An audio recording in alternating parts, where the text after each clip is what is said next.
O bilinguismo no método Montessori, como é que isso funciona? E o que a música tem a ver? Como é que a gente pode trabalhar este outro bilinguismo, que é a música e o inglês?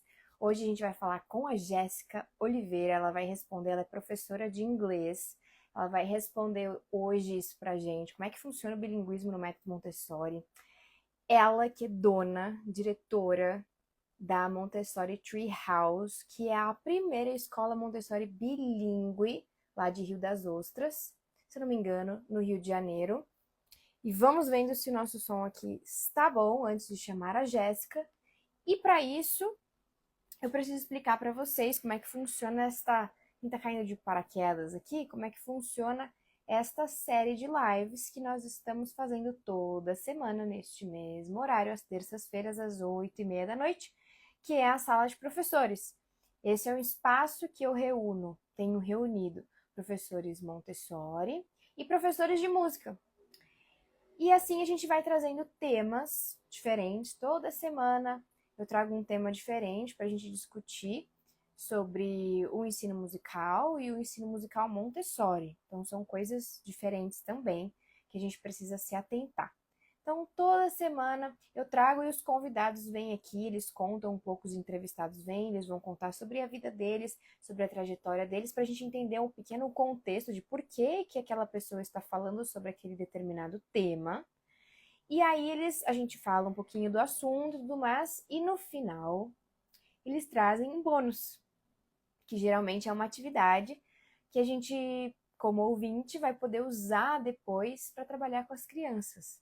Então você não sai daqui só com aquele conteúdo teórico, mas também com conteúdo prático. Lógico que o conteúdo teórico você pode colocar na sua prática e do seu dia a dia.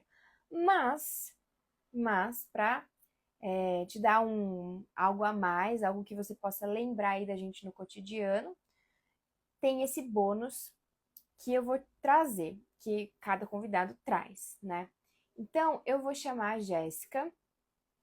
Ela vai entrar, ó, a Jéssica já está aqui.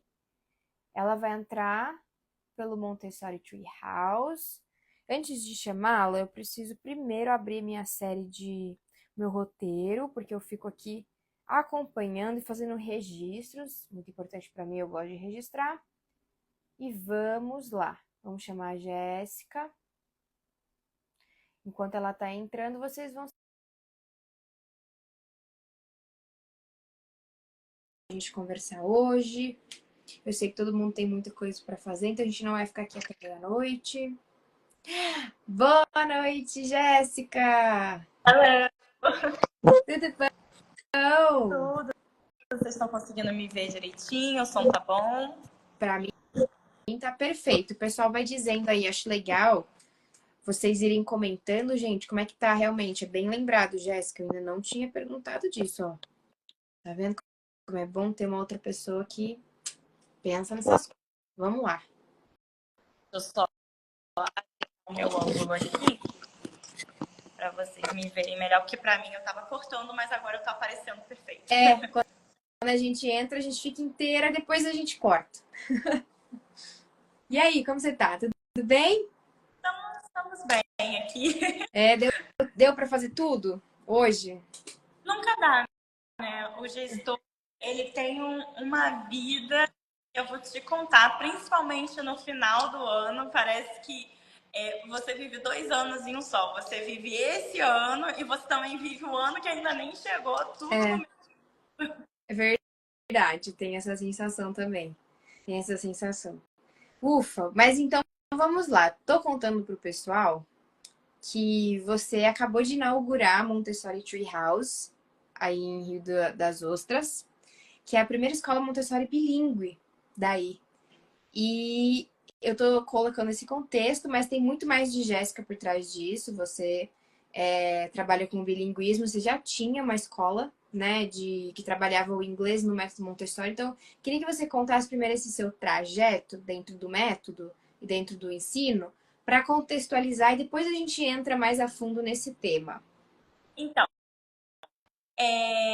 eu me encontro com Montessori lá em 2015. Eu trabalhava numa escola bilíngue que recebia pessoas de fora para poder. Eles tinham um método de ensino, e essas pessoas, esses estrangeiros, eles treinavam a gente e viam se o método estava sendo aplicado. E eu lembro que eu estava muito no início da faculdade, e eu falei para uma das canadenses que vieram a seguinte frase: ah, eu acho aqui muito parecido com Montessori.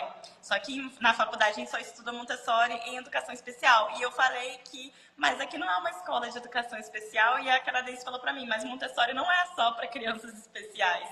E foi aí que ela me presenteou com a mente absorvente. Eu comecei a ler. E depois dali eu fui trabalhando em outros contextos, principalmente com educação educação bilíngue em programas bilíngues. Então eu era terceirizada e era um contexto de que me jogavam numa escola sem material didático, sem nada, sem nenhuma preparação. Então eu tinha que buscar, e eu busquei muito em Montessori, o que eu vou fazer sem materiais, porque quando a gente vai falar de pedagogia, todas as pedagogias são teorias, né? E Montessori é uma prática. Então, quando você se vê sozinho, abandonado, é a Montessori que vai te dar a mão e não são os outros teóricos que só vão falar possibilidades. Ela vai te trazer soluções. E foi aí que eu fiquei mais engajada na Montessori. Em 2020, eu comecei a dar aulas particulares e aí eu usava o método Montessori, por isso que eu tenho muitos materiais Montessori desde sempre. E em 2023, no final do ano passado para cá, eu trouxe a Supermentes, que é um programa bilíngue com o método Montessori, que era para atender essa demanda das escolas montessorianas. E nesse momento a gente dá consultoria e treinamento para professores, porque Montessori não precisa de material. Eu falo para as escolas que tudo que elas têm, elas já podem usar para poder aplicar o bilinguismo em Montessori. E hoje, né, eu tinha um espaço de atendimentos que ficava numa escola convencional e eu usava o método Montessori também lá, mas era um contraturno, então assim, eu era terceirizada lá também, mas hoje, né, para 2025, mais pessoas acreditaram no poder de Montessori e a gente trouxe a Montessori Tree House, que é esse lugar de acolher as infâncias com o método Montessori e de se aprender inglês. Nossa, lindo! Eu não sabia desse. Que na verdade o Supermentes era um programa teu. Já eu imaginei que fosse já a sua escola, né? Que você já fizesse alguma escola móvel, assim, digamos. Mas na Não, verdade é que é, né? não, e assim, é muito engraçado você falar isso, porque muitas pessoas, muitos pais me procuravam e eu tentava alcançar as escolas. Então, assim, eu não sei, o meu trabalho ficou muito confuso de que, porque as pessoas, eu fiquei, até por isso que a Montessori Tree House nasceu, por causa dessa popularidade da Jéssica. E eu tava querendo fazer a popularidade do modelo e não da Jéssica.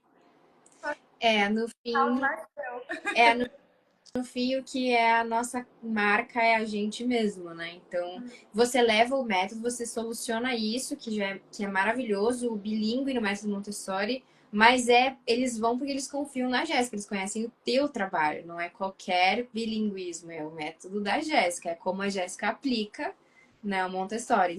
Incrível. Não sabia dessa parte da história. Ótimo, que bom saber. E aí agora você inaugurou, já abriu matrícula, então quem for de Rio das Ostras aí, gente, já fica esperto que abriu matrícula. Tô falando sério mesmo. Não sei se tem alguém assistindo que é de lá do Rio, mas se for, já a Jéssica acabou de inaugurar. Foi semana retrasada, não é isso? Foi em novembro que a gente decidiu abrir as portas para o público para mostrar um pouco do método Montessori, porque aparentemente na cidade a gente teve uma iniciativa, só que não foi muito bem sucedida, porque Montessori ela precisa não só do intelecto, mas também de trabalho, né? E a gente precisa fazer direito. É. Pode simplesmente achar que a gente vai fazer Montessori na nossa casa como se fosse um homeschooling ou coisa assim. É claro que dá para fazer em casa, dá para a gente fazer no homeschooling, mas a gente tem que pensar em como isso vai de encontro à criança e como que isso ajuda a criança. Então, a gente tem que pensar nos diferentes cenários, nas diferentes individualidades que a gente vai acolher ali. Então, quando a gente quer fazer Montessori, a gente tem esse desejo muito grande, a gente tem que pensar em todos esses detalhes. Não é fazer só por paixão, mas é uma missão que a gente tem na hora de fazer essa entrega e a gente precisa fazê-la muito bem feita. Sim, é verdade, você tem razão. Precisa ter o adulto preparado, precisa estar estudando muito bem, né? Precisa que a família também entenda e esteja de acordo, porque senão não adianta você falar sozinha, né? A família também precisa apoiar, enfim. Muito bom. Jéssica, ok, você contou um pouquinho da sua trajetória, eu tô acompanhando o meu roteiro, tá? É por isso que eu tô aqui olhando. E eu gosto de anotar, então de vez em quando vocês vão me ver aqui assim. Então, dentro dessa sua especialização, porque você se formou em inglês, ou licenciatura em inglês, é isso? Não, eu fui da área da pedagogia, né? Então eu sou a professora bem raiz mesmo. Eu saí daquele antigo curso normal, fui para pedagogia e acabou que por eu ser fluente em inglês, sempre quando eu ia procurar emprego nas escolas, eu acabava eu sempre quis ser professora regente, mas eu acabava sendo a professora de inglês porque ninguém nunca arrumava professora de inglês. E aí, no final dos últimos minutos do segundo tempo, falava assim: Jéssica, então você vai ser professora de inglês e a gente vai pegar uma outra professora para ser a professora do pré-2, por exemplo. E aí ficou nessa, né? Então eu passei por vários modelos, né? Eu passei por grandes cursos de inglês com grandes renomes, programas bilíngues, escolas bilíngues. Já trabalhei como assistente de sala, como professora, como coordenadora. Então, assim, eu tenho, né, dentro do bilíngue, eu já assumi vários papéis, já escrevi livro didático, então eu já assumi várias posições nessa área e todas foram muito gostosas de fazer e todas são de quem eu acho que todas elas formaram a Jéssica, que é o adulto preparado que a gente tem hoje aqui na Montessori Treehouse. Com certeza. E aí trouxe tudo isso te deu experiência para você poder montar o seu espaço que agora você está fazendo. Não sei se isso era um sonho seu, se já era uma vontade, se já estava planejando isso. Eu falava para minha mãe, quando eu estava no curso normal, que eu falava assim para ela: eu vou abrir uma escola. Eu vou abrir uma escola. Ah, será que se eu separar tantos reais do meu salário, será que dá para abrir uma escola em 6 anos? Aí minha mãe falava: vai que dá. Mas no final das contas, assim, a trajetória para a gente abrir uma escola, ela exige muito mais do que dinheiro. Ela exige um preparo, uma lapidação, como se a gente fosse um diamante bruto e a gente precisasse dessa lapidação para virar aquele diamante bonito. Então a gente precisa de muita experiência, de muitas vivências. Eu acho que ter trabalhado tanto na parte operacional da coisa, né, da sala de aula, como na gestão, me ajudou bastante a decidir e botar um martelo de que era isso que eu queria fazer, né? Porque eu poderia continuar na sala de aula e ser feliz, porque eu amo sala de aula. Hoje o meu grande lema é: eu vou estar na gestão, mas eu não vou estar na sala de aula. Mas se eu for para a sala de aula, eu não vou poder gerir o meu negócio. Então eu tenho esse dilema muito forte em mim, porque eu sou muito apaixonada pelo que a gente vive na sala de aula, principalmente em Montessori, porque em Montessori a gente vive, né? A gente não está simplesmente lá trabalhando, a gente está lá vivendo com as crianças. E você tem filho também, então você consegue aplicar isso todo dia mais do que na escola, né, da sala de aula, que, enfim, é uma grande casa, né? Você aplica na sua casa, você aplica no seu lar, na sua filosofia de vida e do seu filho. E como é que é isso para você? De ter esse privilégio? Eu acho um privilégio. Para mim foi, eu adorei a a experiência, porque eu fazia Montessori em sala de aula, mas quando eu tive o meu bebê, eu ia começar Montessori a partir dos 0 anos, né? E eu sou guia de 3 a 6. E assim, 3 a 6 anos são crianças que já chegam criadas pra gente, né? Mas quando você tem um bebê, e você vê que tudo que a doutora Montessori descobriu e que as suas discípulas desenvolveram e a gente pratica hoje, tanto nas escolas, mas também em casa, funciona e sai exatamente como observado há anos e anos atrás, é uma coisa muito mágica, né?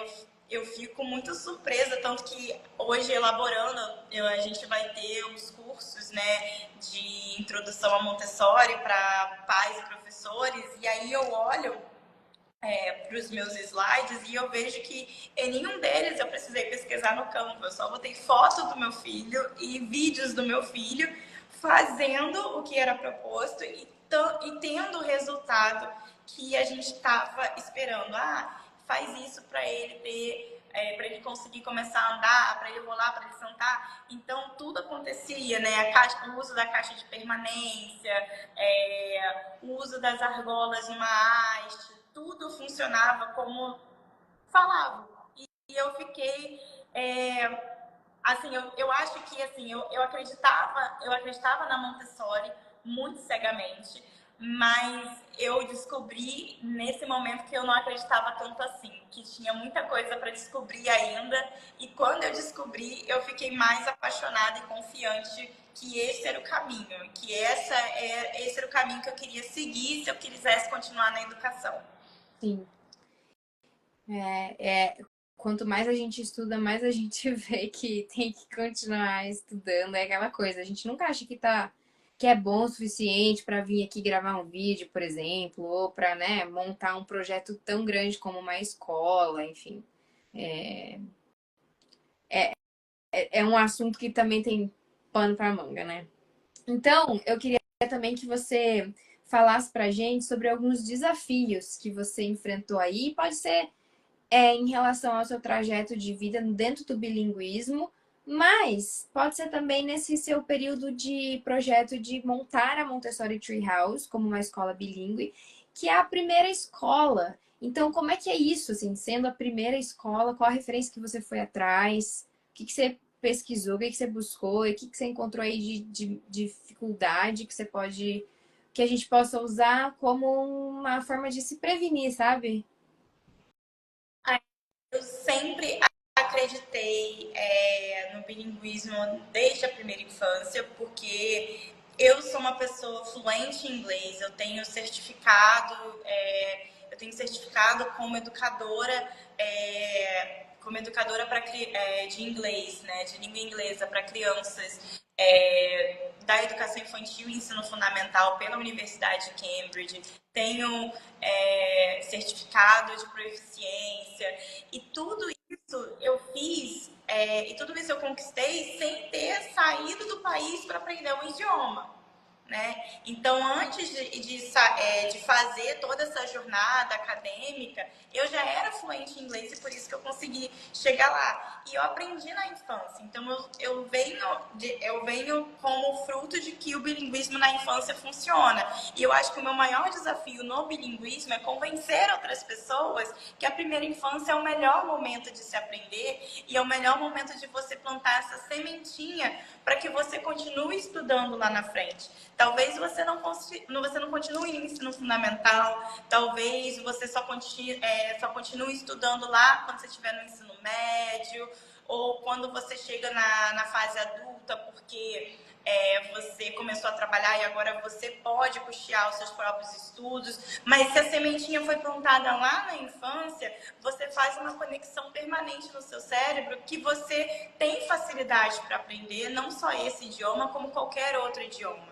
Então, acho que o meu maior desafio é esse, e principalmente não para os pais, mas também para as escolas. Sempre quando eu estava trabalhando com inglês, as aulas de inglês sempre foram as aulas que eram usadas para os ensaios, que eram usadas para a festa do Dia das Crianças, para o aniversário do aluno. Então, assim, nunca era levado a sério pelas instituições. E quando eu estava na parte de programa bilíngue, que eu tinha que vender o programa bilíngue, era muito mais mercadológico do que uma questão da pessoa acreditar que aquilo poderia funcionar. Era só para você poder competir com outras escolas. Então, acabava que a gente não tem essa confiança nem dos pais achando que vai confundir, que vai se atrapalhar, e a gente não tem também a confiança de outros educadores para dar esse suporte para a gente. E eu acho que você, na área de música e artes, também deve ver essa forma, porque nós somos as aulas extras, né, que eles dizem. E acreditar que expressão artística é muito importante para o desenvolvimento da linguagem e do ser humano, da individualidade, da personalidade, assim como o inglês é muito importante para o desenvolvimento da linguagem, da alfabetização, é muito difícil para os adultos, vamos dizer assim, para os adultos. E eu acredito que as crianças confiam nisso, por isso que elas gostam tanto de arte, de música, de inglês, porque elas acreditam que aquilo é realmente importante para o desenvolvimento delas.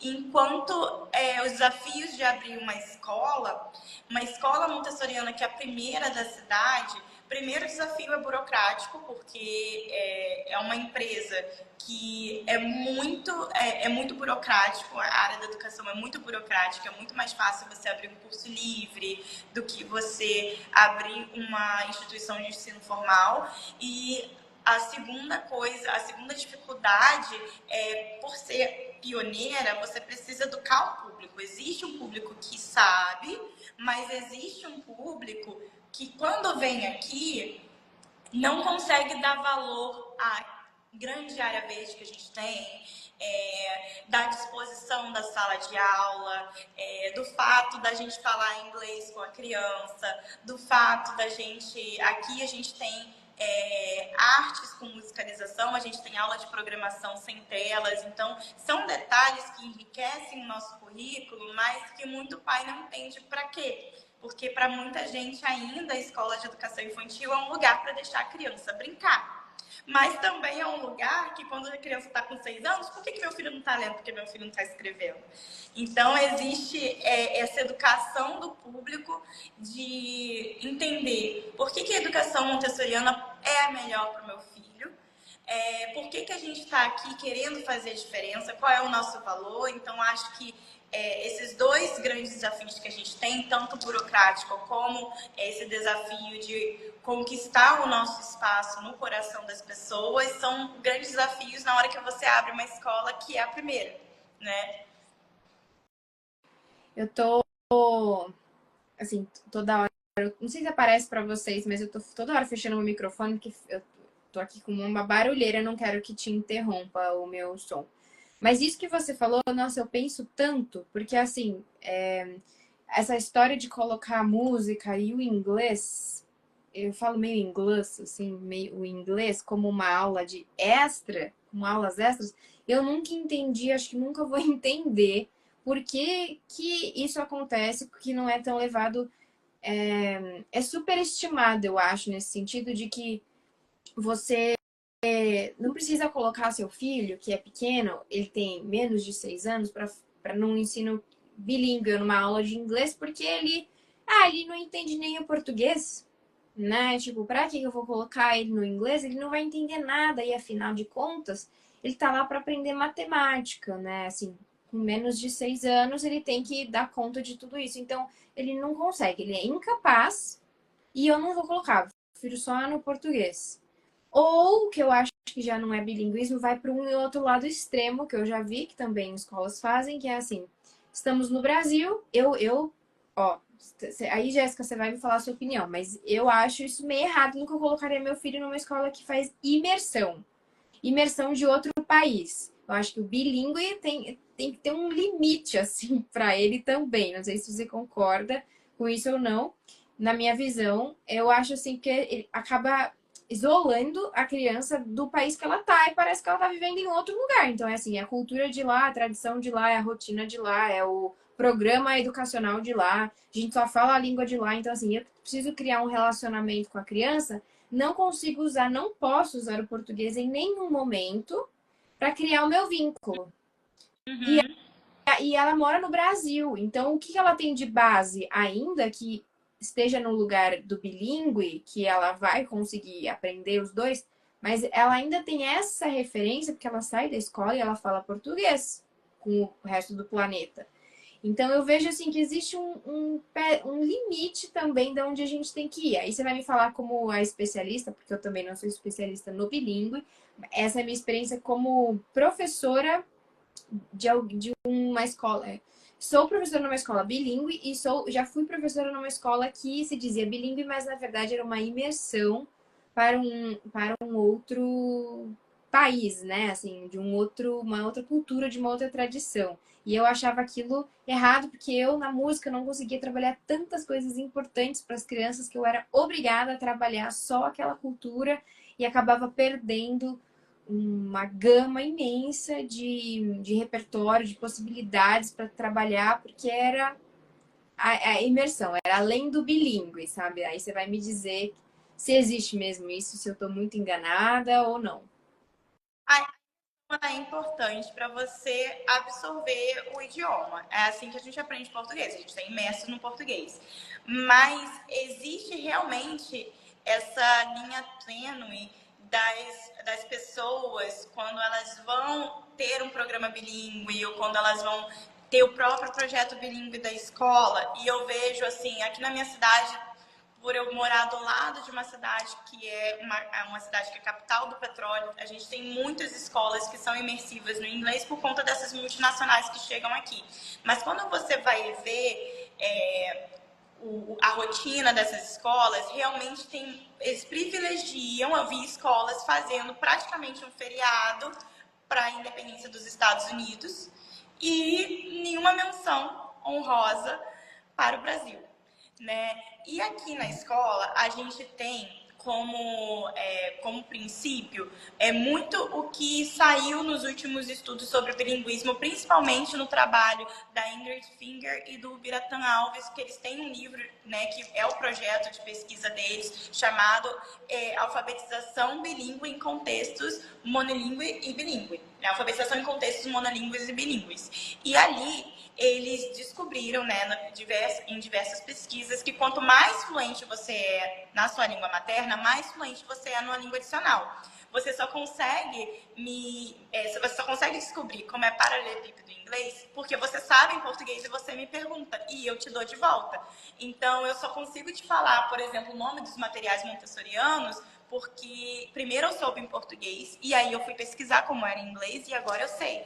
Então eu amplio o meu vocabulário a partir da minha língua. Se eu só dou a língua adicional, eu não tenho como ampliar esse vocabulário, porque eu fico limitado. E nesse contexto, a alfabetização acontece de uma forma muito melhor, porque você tem muitos fonemas gravados pela sua musculatura, pelo seu cérebro, você tem muitas palavras para você trabalhar e brincar ali na hora de ler, na hora de escrever. E quando a gente fala da questão cultural, aqui na escola a gente vai falar sobre os Estados Unidos e eu já lá no Supermentes eu já mostrei como é que eu faço. Eu tenho um globo onde a gente pesquisa sobre os Estados Unidos, vê a bandeira, onde que tem pontos turísticos, qual é o animal típico de lá e tudo mais, e acabou. Só que quando eu faço a independência do Brasil, eu quero um desfile cívico, nem que seja aqui dentro da escola, para a gente poder falar da nossa bandeira, para a gente cantar o hino nacional, para a gente descobrir quem foi que escreveu o hino nacional. Eu tenho uma historinha que eu mesma fiz, que eu conto para eles como foi a primeira bandeira, né, como num linguajar que eles consigam entender em inglês. Como que foi dada a independência do Brasil e como é que era a bandeira antes e como é que é hoje, por que que ela é assim, as estrelas, qual é cada estado da bandeira. Então, assim, as crianças aprendem muito sobre o Brasil e por que que elas estão aqui imersas aprendendo inglês para elas poderem contar sobre o país dela para outras pessoas numa língua franca. Então, não só para americanos ou britânicos, mas para contar para uma pessoa que está na Coreia do Sul, uma pessoa que está no Japão, uma pessoa que está num país, por exemplo, no Marrocos. Eu já tive um aluno particular que ele era marroquino, então ele me perguntava muita coisa do Brasil, como é que era. Eu já dei aula no Chile e as crianças ficavam enlouquecidas porque eu ia à praia e lá não tem praia, as praias são todas de pedra, não tem como botar um guarda-sol. Então, assim, são contextos que eles só conseguiam entender, as crianças só ficavam entusiasmadas lá no Chile porque eu sabia falar do Brasil em português. Em inglês, na verdade, né? E eu falava dos animais que tinham aqui, que eram diferentes de lá. Lá eu tenho pinguim, que aparece do nada no inverno, e leão marinho, que fica bloqueando a estrada de vez em quando. E aqui eu tenho o mico-leão-dourado, que entra na minha casa e rouba a fruta do cesto de fruta. Então, as crianças, quando eu mostro foto, elas ficam enlouquecidas com isso, e eu falo o nome em inglês, eu falo da cor dele, como ele se comporta, e elas conseguem entender. Então, por que eu estou aprendendo inglês? É só para soar como um americano, ou como um canadense, ou como qualquer outro nativo de língua inglesa, ou é para falar de mim e do meu país e como que ele é maravilhoso? E às vezes a gente não sabe o quanto ele é maravilhoso justamente por causa disso, porque nem em português a gente exalta. Aqui a gente tem Halloween, aqui na escola, mas a gente também tem a festa do folclore. E apesar da gente se divertir muito no Halloween com as gincanas, assim, que a gente vai ter na nossa programação, a gente também se diverte muito com a dramatização e com as músicas folclóricas no dia do folclore. A gente também se veste como a Yara, a gente se veste como a Cuca, a gente traz várias histórias indígenas para contar para as crianças. E aqui a nossa imersão ela funciona com uma professora que só fala inglês e uma professora que só fala português. E aí elas fazem um planejamento e uma vai trabalhar com a Torre Rosa, a outra vai trabalhar com as barras vermelhas e depois elas vão para a caixa de cores e para os números de lixa, mas cada um no seu idioma, e as crianças trocam, porque depois que elas enjoam daquele material, elas trocam de idioma, porque elas querem aprender mais. Essa é a natureza da criança, né? Então a gente tem esse tipo de imersão aqui, onde a gente não esquece por que a gente está aqui, por que a gente está aprendendo inglês, por que a gente tem esse modelo bilíngue, que é para a gente levar o nosso país lá para fora de uma maneira muito positiva, da gente poder falar dele para o resto do mundo.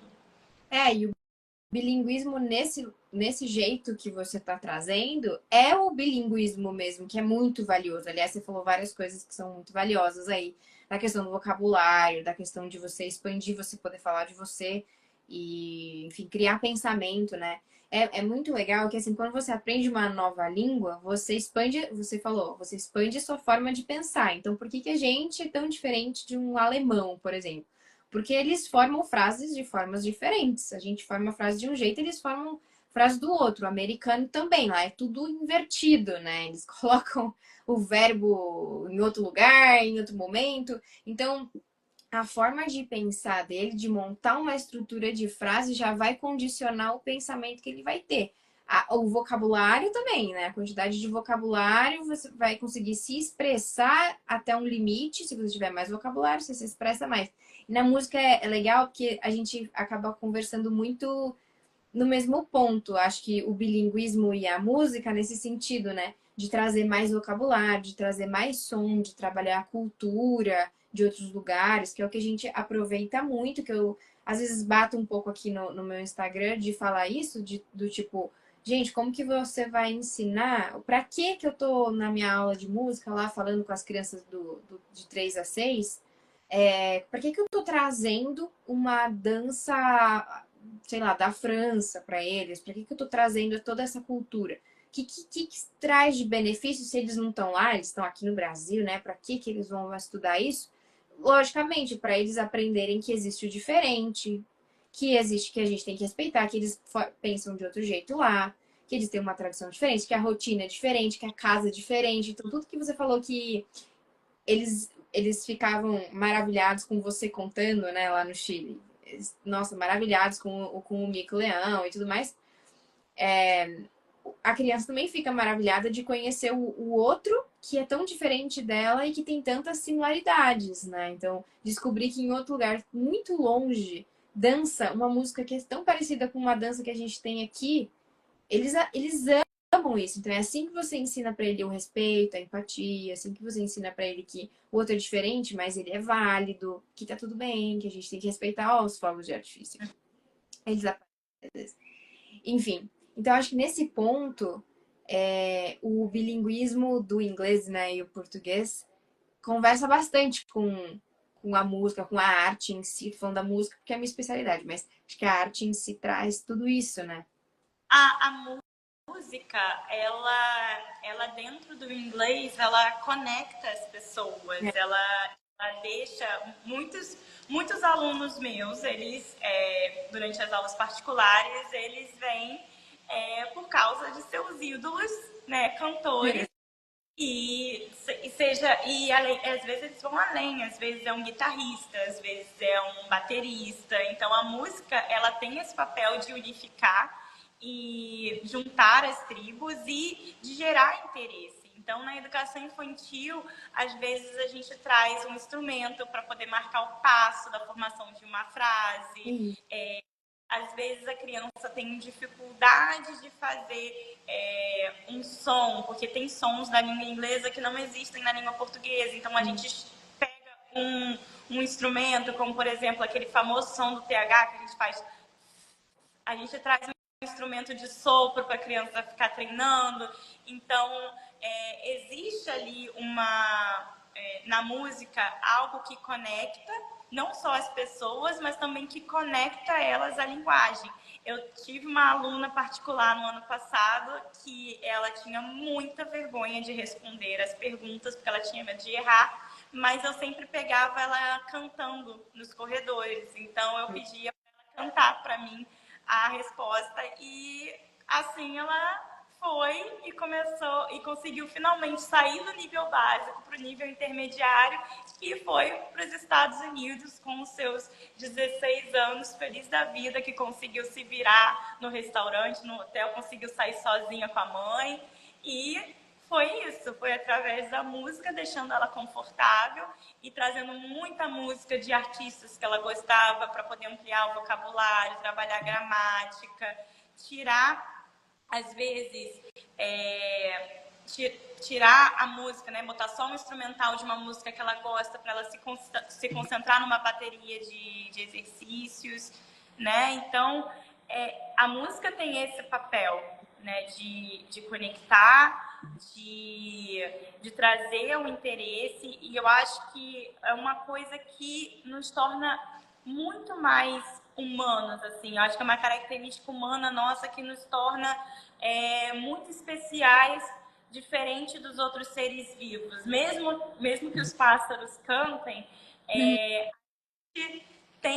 a gente tem alguma coisa com a música e a evolução dela que nos une, que junta, que faz a gente se sentir bem e seguir um propósito que é muito bacana. Sim. É interessante isso que você falou. Quando eu vou ensinar a duração do som para os meus alunos e figuras rítmicas, né? Ritmos diferentes, a gente tende, não só no Montessori, mas em outras metodologias, outras metodologias da música, a gente tem uma ferramenta que facilita muito, que é usar as palavras. Então, porque as palavras têm sílaba tônica e tudo mais, então a gente consegue acentuar e fazer essa divisão de palavras, por exemplo, que tenham 3 sílabas, para a gente fazer um ritmo de 3 figuras, né, de 3 batidas, ou uma palavra que tenha uma sílaba só, tipo, vamos supor, o pão. E aí, quando eu trago isso para os meus alunos, eles podem ter os menorzinhos, assim, de 1 a 3 anos, né, eles conseguem entender isso no português, e eles conseguem associar aquele ritmo, aquela batida, aquelas 2, 3 batidas, com outras palavras em inglês. Então, muitas vezes eu nem peço para eles fazerem isso, eles só fazem porque eles conhecem aquele vocabulário e conseguiram associar a partir do som, a partir das batidas, uma outra palavra. Então, a gente fez a música ser uma ponte do inglês com o português, ou do português com o inglês, enfim, depende do caminho que você faz, para que ele consiga expandir também o conhecimento dele, para que ele, né, crie, para que ele se expresse, etc. Então, realmente não é à toa que muita gente canta mais em inglês do que fala, né? Eu já tive alunos assim também. Para cantar, não tem problema nenhum. Agora, para falar o que pensa, não consegue, não fala, mas cantar, canta, né? Legal essa sua sacada, essa sua solução aí. Gostei dessa ideia, vou até anotar. E eu acho que é muito sobre observar. Eu falo muito que Montessori, né? Montessori fala muito sobre a criança, mas eu gosto de falar muito sobre o sujeito, porque a criança ela existe para sempre dentro da gente. A Jéssica criança está aqui dentro. E ela tem as mesmas características, ela passou por todos os períodos sensíveis, ela tem interesses, e os interesses de infância dela são muito mais fortes do que os interesses que ela tem agora como adulta, né? O que eu até falo que o meu hiperfoco quando eu era criança era o espaço, e eu queria fazer uma comitiva de imprensa para poder falar para todo mundo que o Sol era uma estrela quando eu descobri, e eu realmente liguei para todos os meus parentes que estavam na descagem rápida do telefone fixo para contar para eles: você sabia que o Sol é uma estrela? Então, assim, se hoje eu sou apaixonada por Montessori, por educação, mas se hoje você me levar no planetário, você me conquistou, né? E eu acho que é muito isso, de você observar esses detalhes em cada sujeito para você trabalhar. Então, eu tive essa sensibilidade com essa adolescente de 15 anos, que gostava muito de cantar, porque eu parei para observar. Eu poderia fazer qualquer coisa, mas eu parei para escutar ela no corredor. E eu escutei ela cantando até o final, e eu falei: é isso que ela gosta. E o mesmo jeito que eu vejo uma outra criança, seja a idade que for, inclusive as crianças maiores de 18 anos, eu observo e vejo o que faz ela feliz, o que ela gosta, como que ela se sente no ambiente quando ele está assim. E tudo isso te traz à luz o que você precisa fazer para poder chegar naquele coração, né? Seja aquela professora que está desanimada, seja aquele aluno que está desmotivado, como que a gente levanta ele? Eu acho que isso é muito importante quando a gente está falando em educação, porque primeiro a gente não pode deixar essa professora desistir dessa missão tão poderosa, e a gente não pode perder esse aluno, e porque o tempo passa e a educação é a única coisa que não podem tirar da gente. E é o dia inteiro construindo, né? Todos os dias. Aquela criança tá... Eu tenho uma aluna que ela assiste às aulas 2 vezes na semana. Desculpa. Ela assiste terça de manhã e quarta à tarde. E ela é curiosa, ela tem muita facilidade em música, você vê que mais do que o normal um pouquinho. Só que terça-feira de manhã é o horário que a turma tá mais cheia, né? Do horário da tarde, nem todo mundo fica integral.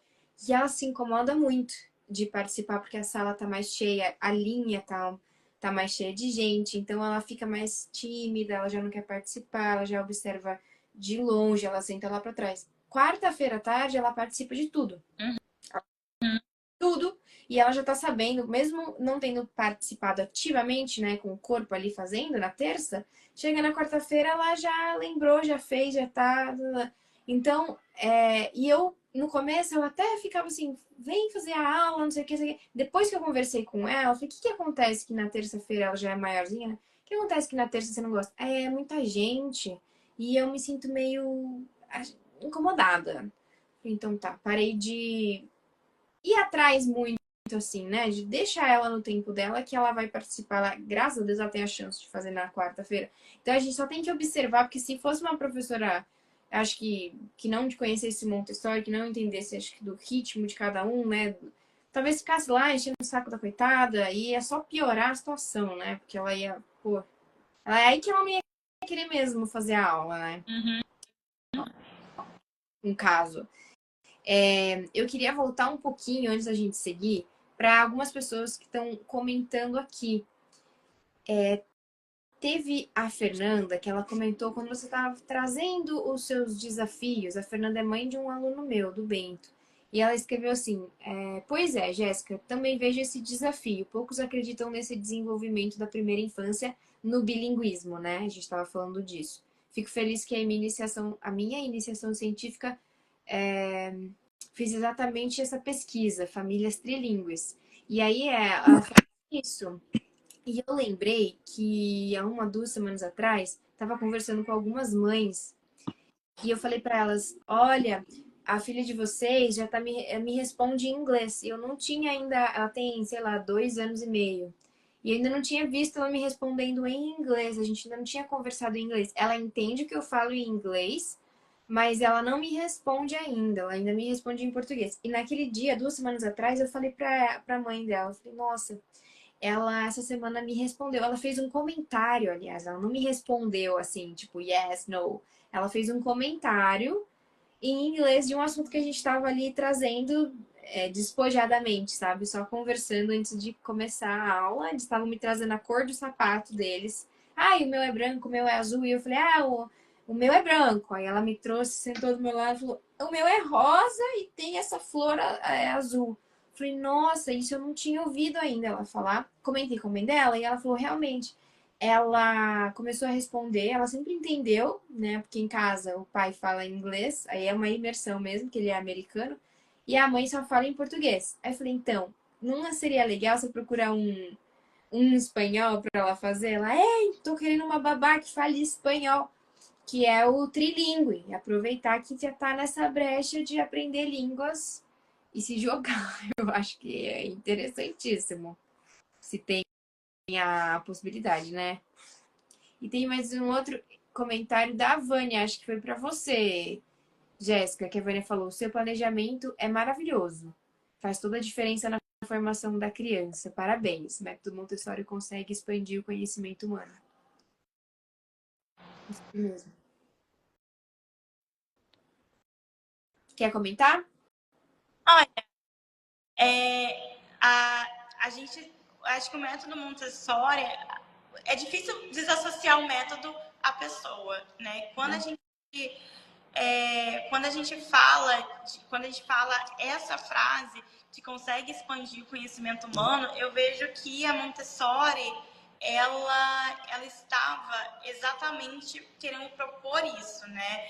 Não só a Montessori, mas a gente tem vários movimentos de escola noviças naquele tempo, com Valon, vem também o Steiner com Waldorf. Então, várias pessoas estavam querendo achar um jeito de sair daquele modelo fordista que a gente tinha de só reprodução, que não expandia o conhecimento humano, deixava as pessoas, e ainda deixa as pessoas só limitadas àquele conhecimento, e ela viu um potencial demais. Justamente, acredito, pela sua própria história na educação, de ser uma pessoa que, ao invés de se casar, foi fazer escola técnica, ao invés de se casar de novo, foi fazer faculdade, e depois disso ela foi trabalhar, foi fazer pesquisa e teve outras formações também, como antropóloga, além de médica, e acaba sendo educadora também, por notório saber. Então, você vê que era uma pessoa que, pela própria história de vida, estava determinada a fazer com que o ser humano não fosse mais limitado, né? Então, é difícil quando a gente falar do método, que o método Montessori não é para isso, se a própria pessoa tinha essa intenção ao desenvolver esse projeto lindo que a gente usa até hoje, há mais de 100 anos, e se a pessoa falar pra gente, não dá certo. Eu já teve um pai que eu atendi aqui e ele falou assim, eu fiquei todo entusiasmado para minha mãe falando que eu ia botar a nossa filha aqui na escola, e a minha mãe, que me botou numa escola montessoriana, falou que você só estava lá porque seu pai queria, porque você só ficava brincando. E aí você não consegue entender essa nuance, né? Que o trabalho da criança é brincar, e através da brincadeira ela descobre, e que se a gente parar para pensar tudo que a gente faz, poderia ser considerado uma grande brincadeira. Se você vê de longe, se você não sabe o que é dinheiro, por exemplo, que você tem que trocar dinheiro por bens para você poder consumir e comer e etc. Quem vê de longe, se um extraterrestre vem aqui e olha, acha que a gente está brincando de alguma coisa, brincando de supermercado, brincando de escolinha, brincando de tocar instrumento, brincando de fazer várias coisas. E é o que as crianças fazem, elas só reproduzem o que a gente faz, né? Elas reproduzem o que está em volta dela, elas brincam de adulto o tempo todo, com miniaturas. E a gente só faz isso com itens mais realistas, né? E num sistema que é real. Então, acredito muito que seja sobre isso, de a gente só consegue fazer um bom Montessori dentro do que a Montessori esperava quando a gente acredita nesse propósito. Por que ela estava fazendo aquilo? Acho que os cursos que a gente tem hoje na área mostram muito sobre isso. Pensar como a Montessori para a gente poder fazer o Montessori acontecer. É verdade. E aí precisa de um pouco mais de dedicação do que só assistir umas aulinhas assim no YouTube, achar que entende, né? Você vai fazer um negócio sério, vai ler um livro dela, vai ver o que ela falava, porque daí fica aquela coisa de assistindo vídeo no TikTok de gente que não sabe o que tá falando do método Montessori porque a minha experiência foi muito ruim, a minha experiência na escola Montessori não aprendi nada, não consigo ensinar nada porque o método fônico é que ensina. E eu assim, mas que método que a gente usa se não o fônico no método Montessori? Eu não tô te entendendo, sabe? E aí você vê isso e acha que é verdade e no fim não expande, né? Não cresce. Mas eu queria voltar, na verdade, para a gente seguir, mas para voltar um pouco, nessa sua fala que você trouxe da dificuldade que você teve, dessa questão aí de educar os pais, né? Falando disso que a gente está falando. Porque é difícil mesmo, eu sei. Além do bilinguismo, a música também é algo, parece que muito distante das pessoas. Gente que nunca teve aula de nada de música, nunca teve oportunidade de fazer uma musicalização infantil, de tocar algum instrumento, enfim, que é apaixonado. Todo mundo gosta, né? Eu não conheço uma pessoa que fala, não gosta de música, não tenho interesse e tal, mas no fim não tem não tem muito conhecimento, assim, nunca foi atrás. Um conhecimento às vezes mais formal, de entender por que funciona daquele jeito e tal. Ou mais aprofundado, só que seja, né? Só ouve música e tal. Então eu entendo quando você fala que tem que educar um pouco esse público de pais para entender que é importante sim o inglês estar lá, é importante sim o bilinguismo e que ele funciona. E que ele tem um monte de benefício para o seu filho, não só por ele expandir e falar mais uma outra língua, mas porque vai trazer outras conexões para ele no futuro, no presente, mas no futuro também. Como é que é isso? Você conseguiu dar conta de resolver essa demanda? Como que ficou essa história ao longo dos anos?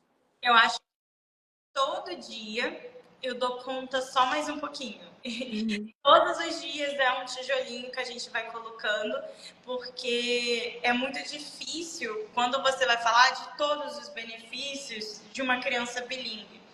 Porque é engraçado que quando a gente fala dos benefícios mercadológicos, os pais ficam com os olhos brilhando.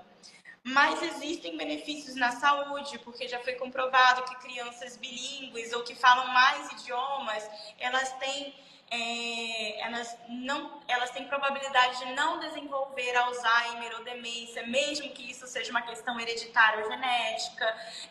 As crianças bilíngues, elas têm mais facilidades em se desenvolver em outras matérias, porque isso exige dos dois lados do cérebro, e aí faz com que elas sejam boas em matemática, em raciocínio lógico, solucionem problemas de formas criativas, porque você tem que ser rápido na hora de dar uma resposta e o seu cérebro precisa ser rápido para trocar, porque às vezes você está aqui conversando com uma pessoa em português e aí o seu professor te pergunta e você tem que responder em inglês, ou numa situação real você está conversando com a sua família, mas o seu amigo que é daquele outro país está falando. Então, existem muitos benefícios, né? E existem benefícios na área da saúde, na área cognitiva, mas parece que só os benefícios mercadológicos que convencem.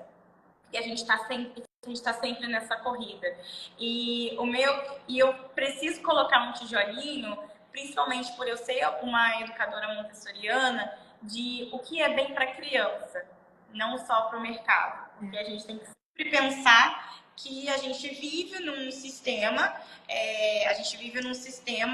que talvez daqui a 20 anos não esteja mais lá, ou daqui a 100 anos não esteja mais lá, mas assim, a gente não sabe. Então a gente tem que pensar no presente e no sujeito. Então a gente tem que pensar na saúde dele, em como que aquilo vai ajudá-lo no futuro, seja no raciocínio lógico, em aprender outras coisas, porque essa pessoa ela vai para a faculdade, ou ela vai desenvolver uma profissão, seja ela qual for. E eu falo que o inglês é para todo mundo, é tanto para aquela criança que no futuro possa vir ser um carpinteiro ou um fazendeiro, que é uma profissão bem mais simples, como a que vai ser um diplomata e vai lidar com pessoas de fora o tempo todo. É para todo mundo, porque são benefícios. Eu não estou falando que é para a pessoa ser nível C2 e sair dando TED Talks por aí. Eu estou falando da pessoa ter um cérebro saudável quando ela ficar um adulto, da pessoa conquistar os seus sonhos, porque ela exercitou esse cérebro, então ela aprendeu o que ela queria aprender, ela conseguiu se comunicar com quem ela queria se comunicar. Então a gente está falando do sujeito e não do mercado de trabalho em si. A gente está falando daquele sujeito que vai criar o seu destino, a sua história, através daquilo que a gente está oferecendo para ele hoje. Né? Então, eu acho que a minha luta ela é muito maior, porque ela é contra a maré, mas eu acredito que tem muitos pais que já acreditam nisso. Acredito que tem muitos pais que querem sair dessa corrida maluca, porque a primeira coisa para você acreditar em Montessori é desacelerar, né? E desacelerar e apreciar as coisas ao seu redor. E a partir do momento que você faz isso, você consegue se preocupar muito mais com o outro e não com um sistema que está aí correndo, que vai acontecer de qualquer maneira, mas se a gente não parar, a gente perde o outro, né? Os momentos preciosos. Então, acho que vai muito nessa linha. Sim, eu tô aqui, ó, só assim, nodding, porque tudo isso que você fala do inglês, dos benefícios, são argumentos que eu uso para falar dos benefícios da música, assim, que a gente tá há anos falando, desde que veio a neurociência aí para comprovar tudo que Montessori falava e tudo que a música faz há milênios, né? Desde que o mundo é mundo. E eu, esses tempos, eu fiz um workshop na escola e para os pais, né? E eu precisei falar, eles estavam loucos para fazer música, para tocar, para conhecer o que eu faço com as crianças, mas eu precisei colocar tudo isso para que seja, para que fique sempre claro para eles que é um trabalho muito maior do que a gente chegar, como é no inglês, muito maior do que só sentar lá e falar, agora nós vamos aprender phrasal verbs, agora nós vamos aprender gramática, né? Para você ir para uma entrevista de trabalho ou algo assim, é muito maior do que sentar e aprender um instrumento. Olha, o mundo de coisas, o universo de coisas que está acontecendo na vida da sua criança. Você falou muito bonito, assim, de tudo que da questão da saúde, para ele ser uma criança saudável. E que pai que não quer isso para o seu filho? Então, negar isso só vai contra o que você, como pai, tem o dever de fazer, que é cuidar da saúde do seu filho, deixar e dar mais possibilidades a ele, para ele ser uma pessoa mais feliz, mais bem-sucedida, né? Independente do que ele for escolher, como você falou, se ele for ser carpinteiro, se ele for ser dono da multinacional, se ele for ser um professor, se ele, o que ele quiser ser, né? Não se trata disso. Às vezes a gente olha muito para isso, mesmo para convencer os pais. É uma tarefa chata, eu acho, assim, às vezes, né? É legal estudar sobre isso, mas eu acho uma tarefa meio chata ficar colocando sempre goela abaixo do que eles querem ouvir, assim, essas respostas mercadológicas, como você colocou. Interessante esses argumentos. Ainda não tinha ouvido e não sabia que era tão parecido o inglês com as artes. Eu tinha uma noção, mas não sabia que, assim como no inglês, assim como na música, eu não sabia que o inglês tinha essa capacidade de prevenir doenças como Alzheimer, né? A gente tem trabalhos muito grandes de música em hospitais, em asilos, que trabalham exatamente isso, demência, que trabalha com idosos que estão com essas questões. Não sabia que o inglês, o bilinguismo, né? Não necessariamente é o inglês ou pode ser falado o bilinguismo? Bilinguismo, qualquer idioma que você for vir falar, se você iniciar na primeira infância, ele já tem esse poder de fazer essa prevenção dessas doenças que são degenerativas do cognitivo e da memória, porque você trabalha essas duas áreas e antes dos 3 anos, antes da poda neural, o seu cérebro cria conexões para o resto da vida. E aí, como você está usando, quando chega aquela poda, o seu cérebro não corta, porque ele vê que você usa e que aquilo é necessário para você. E depois que você chega na sua segunda infância, na sua adolescência, ainda está lá, porque a poda já passou e o seu cérebro deixou aquilo lá para você. E é que nem você falou de música, as pessoas elas querem que um bebê aqui do berçário, depois que eu cantar a musiquinha, ele cante em casa, ou que ele falar com a professora depois que a professora deu os inputs para ele. Mas depois que você ensinou alguns acordes no violão, a pessoa não vai não vai tocar uma música do Legião Urbana inteira. Ou senão ele não vai colocar um solo do Guns N' Roses numa guitarra, porque você ensinou alguns acordes. É construindo, né? A gente sabe hoje pela ciência que desde o útero a criança ouve a mãe falar e ela só não fala por causa do aparelho fonador, que ainda não está em formação, que ainda está em formação, não está formado. Com 9 meses, ela já consegue identificar tudo. Se você falar, pega a bola, ela pega a bola, a mamãe vai sair, ela entende que a mamãe vai sair, mas ela não consegue falar. Não só porque o aparelho fonador ainda não está pronto, mas ela não está pronta. Porque a mamãe vai sair, tem muitas palavras, e eu preciso dar uma resposta que eu preciso ter muito repertório para isso. Para falar, não, você não vai, eu vou junto com você. Eu preciso de muito repertório. Do mesmo jeito, para poder tocar uma música inteira em qualquer instrumento, eu preciso de um repertório musical. Eu preciso escutar muita música, eu preciso refinar o meu ouvido para aquelas músicas, para aquelas notas. Principalmente a pessoa que toca mais de um instrumento, a gente tem artistas que conseguem fazer composições só usando a boca e variar os instrumentos e saber de cor as notas. Isso exige dele uma experiência, uma vivência muito grande, né? A gente tem exemplos como a gente vai tirar aqui o Michael Jackson, que vem de uma família musical e é por isso que ele conseguiu fazer coisas incríveis, porque ele estava imerso naquilo, mas não foi do dia para a noite, não foi como criancinha, foi quando ele estava adulto. Então é a mesma coisa a criança bilíngue, quando ela está criancinha, ela está lá imersa, aprendendo, se divertindo, usando aquelas palavras, aquele idioma. E quando ela está adulta, ela faz um discurso que ela ganhou um Oscar. Ela faz uma apresentação, ela fecha negócios em outro idioma. Então, ela só consegue fazer isso porque ela viveu tudo aquilo, ela refinou o ouvido dela, ampliou o repertório linguístico dela, de situações, de vivências. Então, só é possível por causa disso, como na música também. Sim. E é isso, as pessoas querem ouvir, né? O filho que tem menos de 3 anos cantando, né? Frases e tal. E eu falo, não vai cantar, mas quando ele canta e tem menos de 3 anos, a gente, entre aspas, se surpreende, porque realmente não está esperando por esse monte de motivos, mas ele canta palavras, ele preenche os espaços, as lacunas de palavras, das frases que ele ouviu repetidas vezes nas músicas que a gente trabalhou e foi ensinando ele que é ali que encaixa naquele tempo e que ele consegue começar a construir isso de uma outra forma. Então ele aquela palavra não, mas eu quero pôr essa outra palavra que eu acho que tem a ver, porque tá no meu repertório aqui. A gente tá falando dessa música, a gente tá falando de pão, mas eu também conheço a mexerica, que eu sei que come, e pão também come, então eu vou falar mexerica em vez de pão. E ele vai construindo e vai tornando algo. Ele vai se construindo, né, a partir disso. Então, quando as pessoas falam, por que meu filho não está cantando? Eu sempre dou mais ou menos a resposta que você deu. Tá tudo bem, tá normal. Não espere. Se ele cantar, a gente vai achar diferente que a gente tem trabalhando muito. Mas é toda semana tem que fazer um trabalho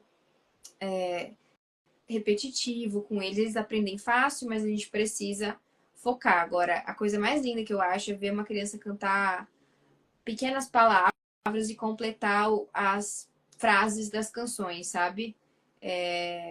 E afinado. É que para eles tudo bem, eles não vão fazer, eles não têm essa. A gente tem que trabalhar, sim, como você colocou, a questão da audição, de ser uma audição refinada, de ser algo bom, mas para eles ainda meio que tanto faz ser muito afinado ou médio afinado, sabe? Para assim, até 3, 4, 5, 6 anos. Até 3, na verdade. Porque depois disso eles já estão cantando e estão cantando afinado também. Mas. Nossa, até perdi o que eu ia falar. Tanto, meio que tanto faz, mas de certa forma é importante você estar bem afinadinho no que você está colocando. E ia comentar uma outra coisa que você falou, que eu achei muito interessante, e que agora eu esqueci, eu devia ter anotado, tá vendo? Eu não anoto, eu esqueço, cara. Mas tudo bem. Enfim, se você quiser fazer mais adendo, vai falando que eu vou lembrando aqui. Pode deixar, mas eu tenho muito essa percepção de que a criança precisa refinar. Eu já tive os meus momentos de duvidar, né? Ah, será que aquilo vai dar certo? Será que essa criança vai ser bilíngue mesmo? Que não sei o quê. Mas, felizmente, todos os meus alunos superaram as minhas expectativas, foram uma grande surpresa e eu pude confiar no meu trabalho, porque, na verdade, quando isso acontece é porque foi aquele assunto que a gente falava, né? Os adultos, eles não acreditam, tratam a gente como uma matéria extra e a gente só está lá cumprindo tabela para poder competir com outras escolas e tudo mais, mas, na verdade, o nosso trabalho é muito sério e ele gera frutos para a vida toda. Não só a matemática, o português, ciências, e eu acredito que todas essas outras matérias lutaram para ter seu lugar ao sol ali, e a gente está lutando para ter o nosso, né? O currículo ele só se expande, e eu acho que no Montessori a gente tem essa grande possibilidade de dar uma enxugadinha, né? Como por na linguagem. Aqui na escola, o inglês ele entra na área de linguagem junto com o português e a criança escolhe o que ela vai, com que língua que ela vai trabalhar. Na área de educação cósmica, a gente adicionou em ciências e tecnologia, onde a gente dá aula de programação. E em artes, a gente tem expressão artística e musical, mas dentro da área de artes, né? Então, a criança, ela tem não só a professora que vai fazer estimulação musical com ela, mas ela tem, quando a professora não está aqui, um cestinho com instrumentos para ela explorar. Ela tem um cavalete virado para o jardim para ela poder se inspirar e fazer pinturas, rabiscos, desenhos, usar as cores que estão ali no jardim que ela encontra. Então, mesmo que a professora não esteja ali, talvez a professora de língua inglesa, que hoje a professora de língua inglesa, ela vai, no momento, como a gente está abrindo, os nossos recursos são finitos, a gente vai ter uma professora que vai participando dos ciclos de trabalho. Então, quando aquela professora não está nesse ciclo de trabalho aqui embaixo, tem livros em inglês, tem alguns cartões de nomenclatura em inglês que a criança pode falar quando a professora não estiver aqui. Alguns jogos que a gente, por exemplo, o jogo da memória, em que a criança tem que adivinhar qual é o par daquele bichinho e ela tem que falar em inglês. Isso tudo faz com que as crianças usem né? O que elas aprenderam de forma autônoma, sem a necessidade do professor estar ali. E como a própria Montessori disse, o nosso sucesso é quando as crianças trabalham como se a gente não existisse. Então, é a nossa perspectiva da criança pegar talvez um instrumento na caixinha de instrumentos musicais, um pandeirinho, e marcar o ritmo que nem você tinha marcado naquela semana. E às vezes aquele ritmo lembrar ela uma música e ela conseguir encaixar aquela música naquele ritmo que ela está compondo. Então isso é o nosso sucesso, né? A gente tem que dar para a criança essa oportunidade dela fazer sozinha também. Sim, não necessariamente, é que na música a gente fala assim, é sempre um progresso, né? Acho que no bilinguismo também tem esse caráter de que mesmo que você esteja ali numa conversação em, sei lá, numa outra língua, no inglês, por exemplo, é um retrato daquele seu processo, né? Só uma foto daquele processo, como nos concertos. As escolas sempre pedem pra gente fazer concerto de fim de ano, ou que seja, né? E aí eu falo, tudo bem, mas vamos lembrar que isso daqui que a gente está apresentando é o momento em que eles estão, o que cada um deles está, de um grande processo, que não termina ali. Ele é contínuo, é só uma foto do que aconteceu, do que ele pegou ali, nem que seja só. Vamos supor, eu apresentei muitos instrumentos, mas ele se identificou muito com o pandeiro, como você colocou. E ali no pandeiro ele faz ritmo, ele toca, ele faz novas canções, ele improvisa da forma dele, bonitinha. Vai ter pai que vai olhar e falar: Nossa, mas ele só aprendeu o pandeiro. Nossa, mas ele só aprendeu o pandeiro? Será? Será que ele não trabalhou ritmo? Será que ele não trabalhou rima? Será que ele não trabalhou, né, coordenação motora? Será que ele não trabalhou tantas coisas ali dentro para fazer o que ele está fazendo hoje no pandeiro? E todo o resto que nós trabalhamos não ajudou naquele momento da vida dele ir na estante e buscar aquele material de forma autônoma, como você colocou, e que ele não precisa mais nem da Jéssica, nem da Júlia para mostrar para ele, ele já aprendeu e agora já está fazendo quando ele quer. E que na música, eu acho que ainda é um pouquinho mais complicado, só um pouquinho, para fazer isso, porque precisa estar lá todo dia com ele. Então eu não consigo fazer ainda deixá-los apresentar e deixar, sabe? Apresentar um material e agora você faça. Eu tenho que fazer, apresentar mais de uma vez, mesmo no método Montessori, porque ele ainda precisa de mim um pouquinho mais de tempo. Porque é mais abstrato do que muita coisa, né? Então, ainda não dá para soltar tanto a mão e você vê esse resultado como a gente às vezes vê em uma semana com alguns materiais de sala. Às vezes não funciona assim. E parece que é mais demorado, parece que não está funcionando, parece que não tem resultado, mas ele aparece um pouco mais a longo prazo, sabe? Isso é difícil dos pais verem também.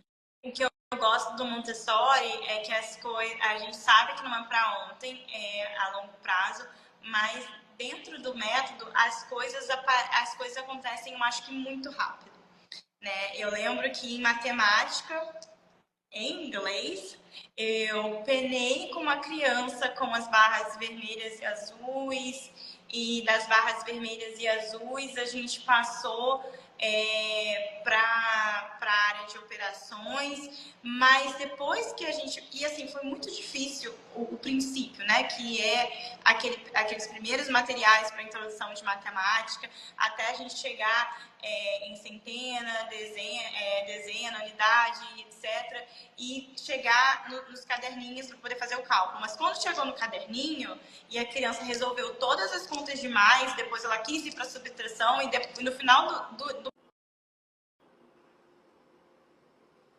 fazendo multiplicação, foi muito rápido. Então, toda aquela coisa penosa que eu passei no início, que era só a introdução, na hora que desencadeou, a criança foi muito rápida e às vezes eu vejo que as professoras que estão iniciando têm muita essa autocobrança de entregar a criança lendo, porque Montessori tem isso de que a gente promete que as crianças vão ler rápido, mas ao mesmo tempo eu sempre falo para as pessoas, pelo menos para as minhas professoras aqui, eu falo, fica tranquila, porque o MEC diz que a criança tem até o 3º ano do fundamental para se alfabetizar. A antiga alfabetização hoje é o 1º ano e a gente vai no tempo daquela criança e às vezes aquela criança não está nesse tempo. Né? E você precisa respeitar, porque senão aquilo vai ser penoso demais para ela. O período sensível, ele não muda depois que ela sopra a velhinha do aniversário, não. Ele muda quando a criança decide mudar, quando aquilo fecha para ela de verdade.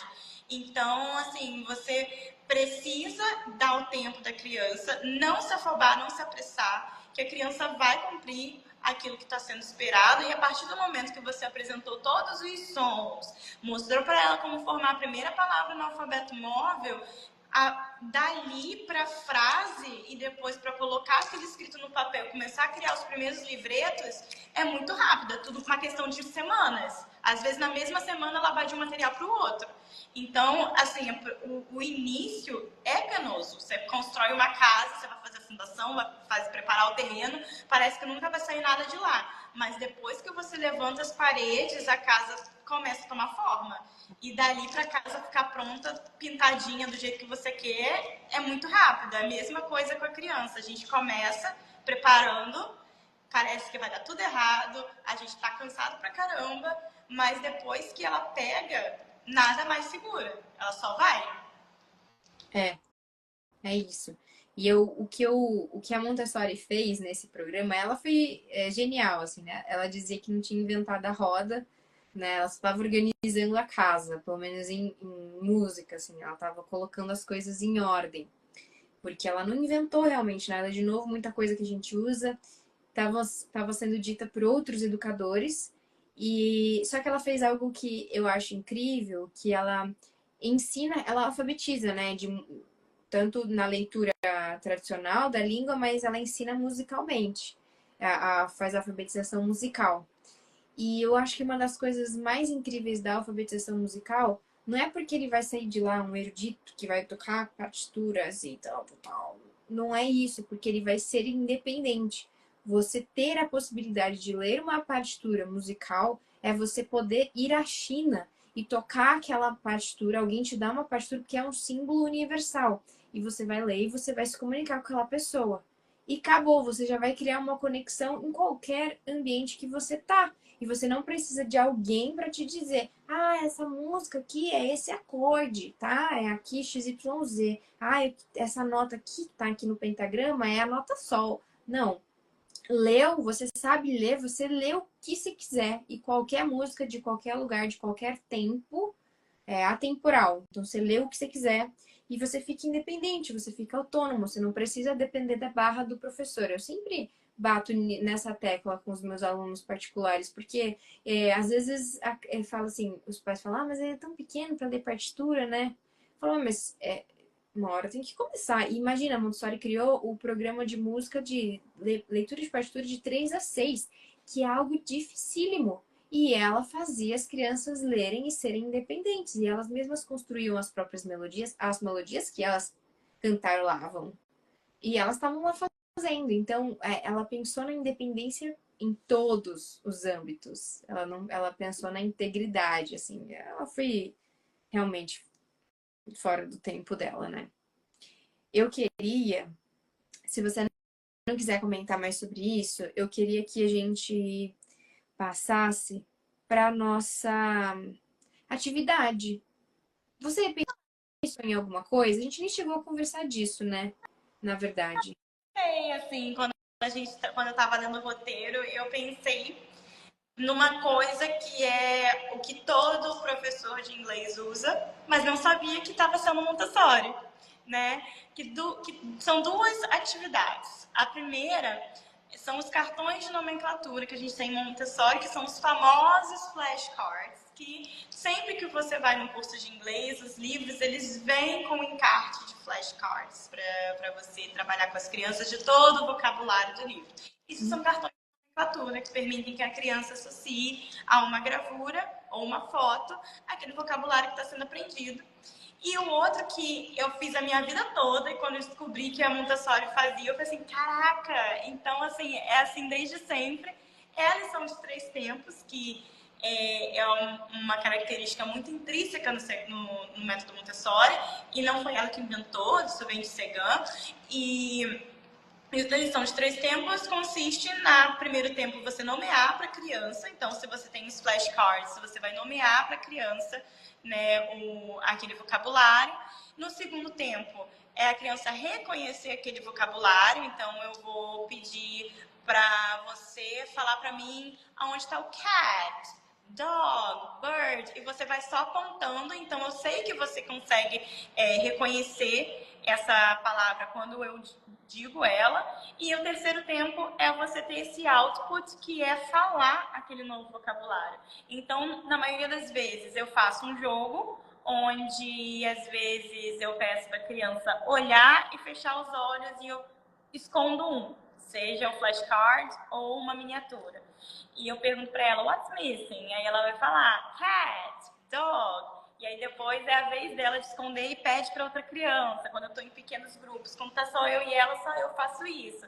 E às vezes eu embaralho e escondo, e para ficar mais difícil. Outra coisa também que eu gosto de fazer no terceiro tempo é a brincadeira do I spy. I spy with my little eyes something white with brown spots. Aí a criança fala, dog, dog. Então, isso prova que ela aprendeu. Isso prova que ela consegue usar. Então, eu vejo muita criança, depois de fazer uma lição de 3 tempos, jogando um jogo da memória e falando as gravuras. Eu vejo elas brincando, por exemplo, de corda e falando aí fala apple, B, balde, e aí ela vai intercalando do português com o inglês, porque ela tá lembrando do que ela aprendeu e ela fez essa conexão muito forte porque associou a gravura e a foto.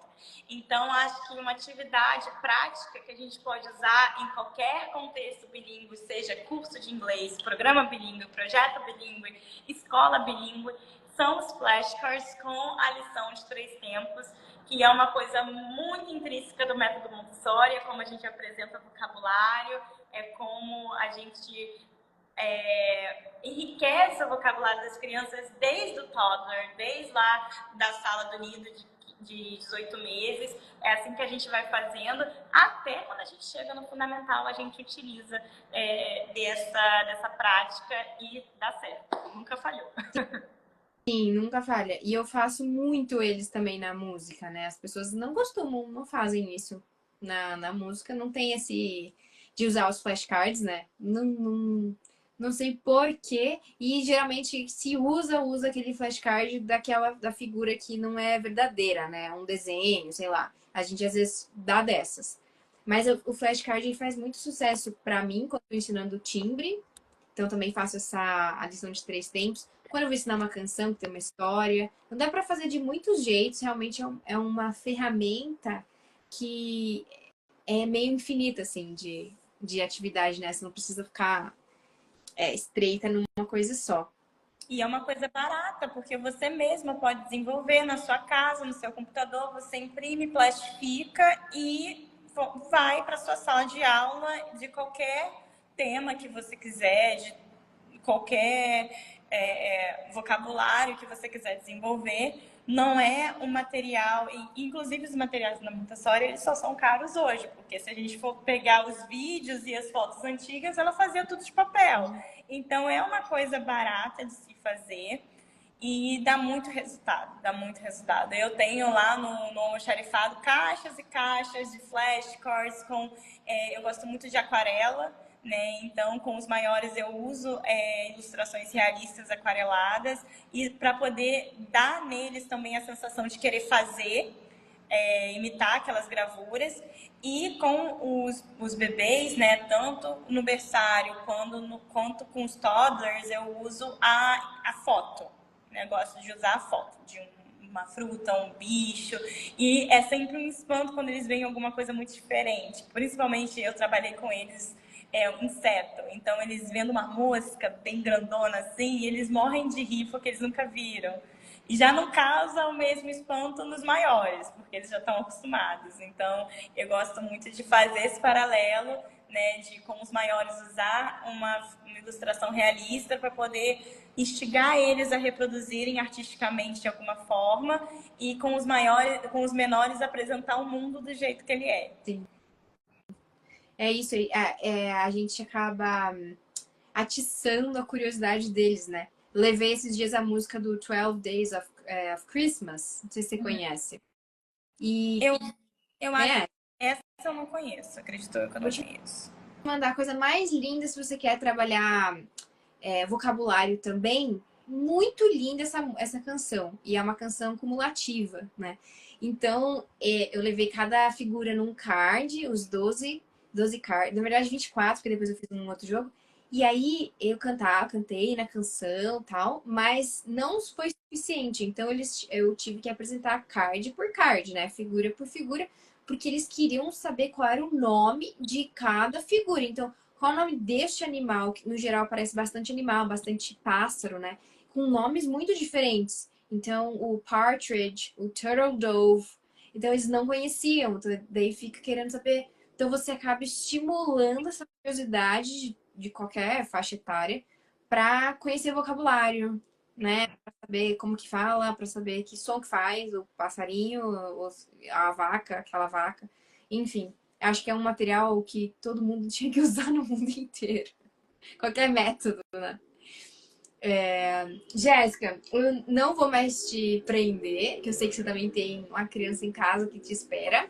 Queria deixar vender seu peixe aí pra galera. Conta de novo rapidinho do seu trabalho, toma seu tempo, comentários finais e você tá liberada.